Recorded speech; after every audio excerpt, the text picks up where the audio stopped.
8th, 793. On the holy island of Lindisfarne, monks prayed as they had for generations. But out on the horizon, shadows rose from the sea. Was it driftwood or something far more terrifying? Within minutes, dragon-headed ships would strike, and Europe would never be the same again. The summer of 793 CE lay heavy over the northeast coast of Northumbria. Warm winds swept across the rocky shoreline, tugging at the grasses that bent low before the sea. The island of Lindisfarne, cut off by the tides twice each day, rested in its familiar rhythm of prayer and labor. The waters rose and fell as they had for generations, retreating to reveal long causeways of sand, surging back to cloak them in silence. For the monks who dwelt there, the sea was no enemy. It was the wall that separated their holy refuge from the chaos of the mainland. Life on the island unfolded in cycles of devotion. The tolling of bells divided the hours, calling the brethren to prayer. Voices rose in sacred chant, weaving Latin verses through the chill air of the chapel. In the scriptorium, young hands guided quills across vellum, illuminating the Gospels with radiant colors, each stroke of gold leaf a testament to patient faith. Beyond the walls, small gardens yielded vegetables and herbs, while sheep and cattle grazed in fields close to the sea. Pilgrims often came, braving the waters to kneel before the relics of Saint Cuthbert, whose miracles had made Lindisfarne a name whispered with reverence across Christendom. Founded in 635 by St. Aidan, the monastery had grown into a jewel of Anglo-Saxon devotion. Its fame rested not only upon relics and miracles, but also upon the Lindisfarne Gospels, a book that seemed to marry heaven and earth in its beauty. Kings of Northumbria had sought counsel here, scholars traveled to learn, and common folk journeyed long miles to feel the nearness of God in its cloisters. Lindisfarne was more than a monastery. It was a beacon of learning and sanctity in a dark world. Yet far beyond the calm horizon of the North Sea, another world stirred. In the rugged fjords of Scandinavia, where mountains plunged into icy waters and winters bit deep into the bone, a new force was being forged. The Norse peoples, farmers, traders, and warriors, were entering an age of restless expansion. They had mastered a weapon unlike any seen before, the longship. Sleek, swift, and strong, these vessels were as much beasts as boats. Their shallow hulls allowed them to glide up rivers as easily as they crossed the open sea. Their carved prows, shaped into dragons and serpents, seemed almost alive as they cut through the waves. With such ships, no coast was beyond reach, no river too narrow, no harbor too shallow. For the Norse, hunger for wealth and glory burned brightly. Scandinavia's rocky soil gave little surplus. Wealth had to be won by trade or taken by the sword. Raiding was not mindless savagery, but a tradition of seeking honor and spoils. Gold, silver, and slaves. These were the currencies of power, the tokens that marked a chieftain's greatness. And beyond their shores lay rich kingdoms, monasteries glimmering with treasures and towns swelling with goods. The monks of Lindisfarne knew little of this. Their world was one of parchment and prayer, relic and ritual. They believed their sanctity shielded them from worldly violence, that God's hand guarded his chosen servants. But on the horizon, the dragon-prowed ships were waiting, and when they came, they would change not only Lindisfarne, but the course of Europe itself. The calm before the storm. The morning of June 8th, 793 dawned like any other. The sea was calm, rolling in soft rhythms beneath a pale sky. A breeze stirred across the island, carrying the cries of seabirds and the scent of salt. Within the monastery walls, the monks gathered for matins, their chants echoing softly against the stone. The flicker of candles lit the carved crucifix, and voices rose in unison, steady and timeless. To those gathered, it was simply another day in the service of God.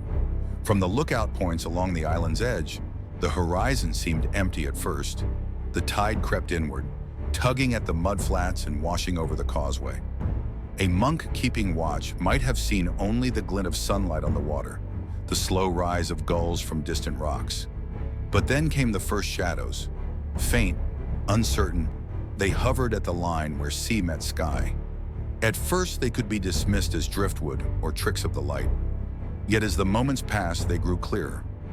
Narrow hulls, sharp outlines, prows rising like beasts from the waves. There was something unsettling in their movement. Unlike traders who came with sails full of wind, these ships cut forward on oars alone, swift and purposeful. The sound carried faintly over the water, the dip and pull of many oars striking in unison, the rhythm as precise as a heartbeat. Closer they came, and with them the realization. These were not friendly sails nor wandering fishermen. The longships glided toward shore, their carved heads glinting in the sunlight. Dragons, serpents, wolves. Shapes meant to terrify and proclaim strength. The men aboard were already armed, their shields stacked along the gunwales, their axes and swords ready. To the monks watching, unease turned to dread. Lindisfarne had no walls, no guard, no sword arm to defend it. What was a holy place to men who sought only wealth and glory? Inside the monastery, the chants of prayer continued, unaware that the world outside was shifting. Perhaps a brother noticed the alarm on a watcher's face. Perhaps a bell ringer paused at the sight of ships cutting through the tide. But by then, it was too late. The longships were closing in, swift as hunting hawks. The calm morning was ending. The storm was almost upon them. The landing. The longships struck the shallows with a sound like thunder rolling across the sea. Their hulls ground against sand and shingle, the prows looming like monstrous heads above the surf. The first men leapt overboard, splashing into the cold waters, their voices raised in guttural cries. They came swiftly and without hesitation, axes in one hand, shields in the other, the sea foam swirling about their legs as they surged toward the beach. These were not farmers or fishermen, but hardened warriors. Many bore the marks of battle on their faces, scars across cheek and brow, eyes sharp with hunger. They wore leather tunics, some reinforced with chainmail that caught the morning sun. Their helmets, though plain and practical, gave them a grim, faceless air. Each man carried weapons forged for destruction, long axes, heavy swords, spears meant to pierce shield and flesh alike. The monks watching from the edge of the fields must have frozen in disbelief. Pilgrims usually arrived with gifts, traders with wagons of goods, but these men brought no peace, only steel. The first of the raiders charged up the beach, forming a shield wall almost instinctively. Behind them, more men poured from the ships until the shoreline bristled with shields and iron. Lindisfarne had no defenses. The monks, dressed in simple robes, had nothing but crosses and prayers. Some ran for the chapel, hoping the sanctuary of God's house would protect them. Others stood rooted to the spot, unable to comprehend the nightmare unfolding before their eyes. The Norsemen wasted no time. They fanned out across the island, moving with the confidence of men who knew there was no resistance. Lindisfarne, a sanctuary of faith for generations, was about to learn what it meant to be defenseless before the fury of the North. The sack of Lindisfarne. The storm descended with ruthless speed. The chapel doors splintered under the force of axes, sacred carvings shattered into jagged fragments. Inside, the holy silence gave way to screams. The altar, once a place of prayer, became a battlefield. The raiders tore gold and silver from its resting places. Chalices and crucifixes vanished into rough hands. Reliquaries were smashed open to reveal the treasures within. The bones of saints, revered for miracles, were scattered across the floor as though they were nothing but rubbish. Manuscripts, the painstaking labor of decades, were hurled aside and trampled, their gilded pages reduced to scraps beneath muddy boots. Some monks tried to resist. They clung to relics, begging the invaders to show reverence. But their words fell on ears, deaf to faith. Blades cut them down where they stood, their blood staining the very stones they had tended in devotion. Others fled through cloisters and fields, pursued by raiders who laughed as they struck. Captives were bound with rope and dragged toward the ships, their cries of terror swallowed by the roar of the sea. To the Vikings, these men were not holy servants, but valuable cargo, slaves who would fetch a high price in distant markets. By the time the longships pulled away, Lindisfarne lay in ruin. Smoke rose from its buildings, the scent of burning wood and blood mingling on the wind. Where once had stood a beacon of God's light, there remained only silence and ashes. The holy island had been defiled, and nothing would ever be the same. The world reacts. Word of Lindisfarne's fall spread like wildfire. Messengers carried the tale across Northumbria, and into the halls of kings. What had been unthinkable only days before was now a terrifying truth. Holy places were no longer safe. Alcuin of York, writing from the court of Charlemagne, captured the horror in words that still echo through history. Never before has such terror appeared in Britain. The heathens poured out the blood of saints around the altar and trampled on the bodies of saints in the temple of God. To Alcuin and many others, the raid was more than an act of men. It was a sign of divine judgment. The Anglo-Saxon Chronicles spoke of omens, fiery dragons crossing the sky, storms of lightning, famine in the land. To the faithful, these were warnings ignored, punishments delivered. Fear gripped not only Northumbria, but all of Christendom. If Lindisfarne, seat of saints and miracles, could fall, then nowhere was beyond reach. The news changed the way rulers thought of their coastlines. In Wessex, in Mercia, in Francia, kings began to see the sea not as a border, but as a weakness. The Viking storm had announced itself, and it would not pass quickly. Why Lindisfarne? Why did the Vikings strike Lindisfarne first? Historians offer many answers, each compelling. The island was rich. Gold and silver adorned its altars, and relics drew pilgrims bearing offerings. For raiders hungry for wealth, it was an irresistible prize.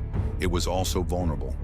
Cut off by tides, isolated from the mainland, Lindisfarne had no walls, no soldiers, no defense but prayer. To the Norse, trained to strike swiftly and vanish, it was the perfect target. But there may have been something more. Monasteries represented concentrated wealth, guarded by men who did not fight. They stood as symbols of the Christian faith spreading across Europe, and by striking Lindisfarne, the Vikings did more than plunder treasure. They shattered an illusion. The belief that holy places were safe from violence ended in a single morning. For centuries, monks had trusted that their sanctity would shield them. The Vikings proved otherwise. Lindisfarne's fall was not only about gold, but about power. The power to terrify, to unsettle, to announce that the North had awakened. The wider consequences. The sack of Lindisfarne was the beginning, not the end. Soon the dragon-proud ships returned again and again, not only to England, but to Ireland, to Francia, to every coast that wealth touched. Raiding became a rhythm of the age, a cycle of sudden terror and swift departure. In response, kings scrambled to adapt. Watchtowers were built, coastal defenses strengthened, militias raised. But the Vikings were relentless, their ships slipping past barriers, striking at weak points, vanishing before armies could gather. Within decades, raiding grew into conquest. Norsemen carved out settlements in Ireland, founded towns like Dublin, and established control over vast tracts of England that became known as the Danelaw. Europe could no longer ignore them. They were not simply raiders, but a people reshaping the map. The attack on Lindisfarne was the spark that lit the Viking Age. Its echoes would be felt for centuries. The monastery rebuilt. Lindisfarne did not vanish. Though scarred and broken, the monastery rose again. Survivors clung to their faith, rebuilding walls, restoring altars, gathering what relics could be saved. St. Cuthbert's remains were eventually moved inland, protected from future raids, but his memory continued to draw pilgrims. For generations, the island bore both sanctity and sorrow. Pilgrims came not only to pray, but to remember the day terror struck God's house. The monastery became a symbol of resilience, proof that even in the face of violence, faith endured. Yet it could never return to innocence. The monks who rebuilt did so with the memory of fire and blood etched into their hearts. Lindisfarne was still holy, but it was no longer untouchable. The legacy of 793, the raid on Lindisfarne, became legend. It was remembered as the dawn of the Viking Age, the moment Europe realized that no coast was beyond reach, no sanctuary beyond violation. For the Anglo-Saxons, it was a wound that never fully healed, a reminder of vulnerability and divine judgment. For the Vikings, it was a triumph, the first strike of an age that would see their sails on every horizon. The image endures even today, dragon-headed ships gliding toward the shore, monks clutching crosses in terror, the morning light flashing on blades. Lindisfarne was not merely a monastery. It became a symbol of change. Before 793, the world believed in the sanctity of God's houses. After 793, that belief was gone. The old order ended, and a new, harsher age began. Please subscribe and look for more documentaries at Swords and Shadows.